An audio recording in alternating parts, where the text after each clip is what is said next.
Hello guys, good afternoon. So, nandito ako ngayon sa mga sibuyasan namin. Ayan. So, ito. Ang lalaki na tong sibuyas. Ayan. Malalaki na tong puno. Tapos, ito kuha tayo ng isa. Parutan tayo. Ay. Ayan. So, ito na yung sibuyas namin. Ayan. So, ganito na yung bunga. Bunga ba? Laman. Ayan. Tapos, wala siyang kadamo-damo. Saka wala ding kinainan ng insekto. So, isang buwan na lang guys. Ha-harvestin na. Bumibilog na tong laman. Ayan. Pagka ganito, malapit ng mabilis na siyang lumaki. Tapos, bukas, uulan pa bukas. Kaya, mabilis lang to lumaki. Ayan, kasi lang naimas nga igisa ti kamatis sa kaaramang. Diba sa atin, ganun ang ginagawa. So, ayan, ganyan siya. Ang lalaki. Tapos yung asawa ko nandun, nag-grass cutter siya. Asan na ba yung daanan dito? So, ayan guys, so, hindi na tayo makapasok dito sa loob. Sobrang laki na ng mga dahon. Pagkasikat dati bulong ti sibuyas. Ayan. So, wala tong 1 hektarya. Kulang-kulang na 1 hektarya. Tapos dito naman sa kabila, taniman namin ng sugar beet. So ito naman yung sugar beet guys. Ginagawang asukal. Ayan.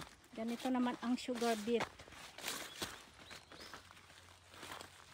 Meron kaming 20 hectares na sugar beet. So, ito, direct seeding ito. Ayan. Tapos, ayan, may damo din. Itong ganitong damo.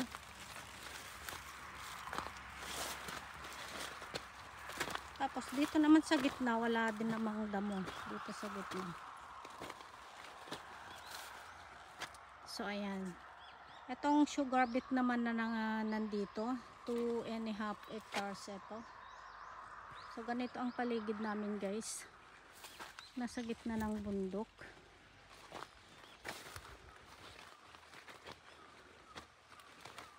Ayan. Ang init. Napakainit po ngayon. Tapos, ito yung sibuyas. Ayan. So, ito yung gustong-gusto ng mga wild animal. Mga usa. Saka mga uso. Uso. Uso ba ang tawag doon? Yung deer. Saka deer. Saka pati rin yung mga asong gubat. Yung mga fox. Ganyan. Kumakain din sila ng ganito guys. Saka rabbit. Kumakain din sila ng mga sugar beet. Ayan yung asawa ko. Nag-grass cutter siya. Dito sa mga gilid ng bukid namin. Kaya, eto guys, oh, may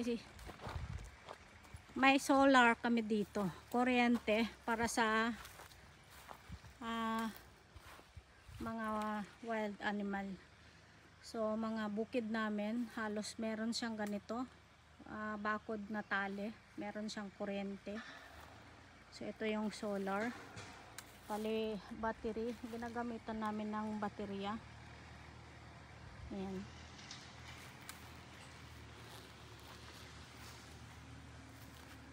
Ayan guys. Ayan.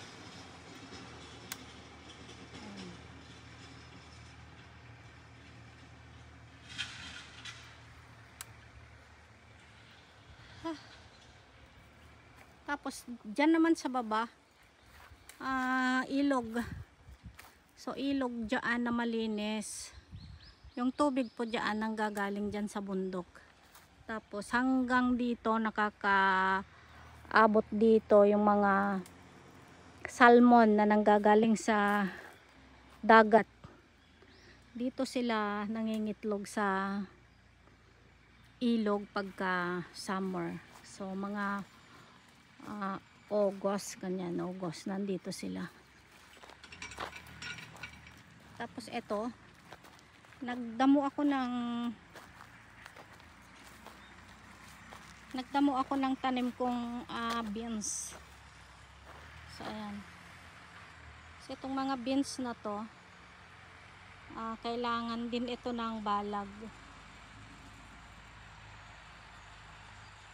Ito yung dinamuhan ko. Tapos dito sa gilid, i-sprayhan ko na lang to bukas. At 50-50 na. 50-50. Abutin na ako ng santo-santo rito. Pagka dinamuhan ko po to. Kaya sprayhan ko na lang to bukas.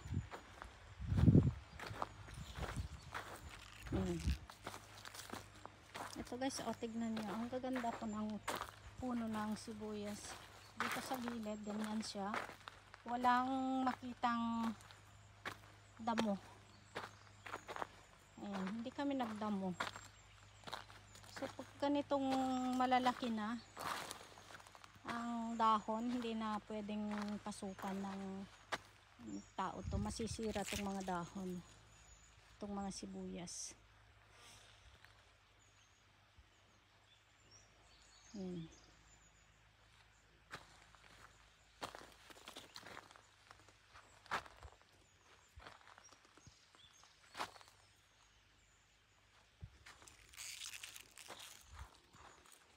Mainit. Ayan, ano kayang gagawin ko rito? Pwede kayong ulamin to. Nalamog na agad. Ang tataba ng mga dahon. Ayan. So, uwi na ako.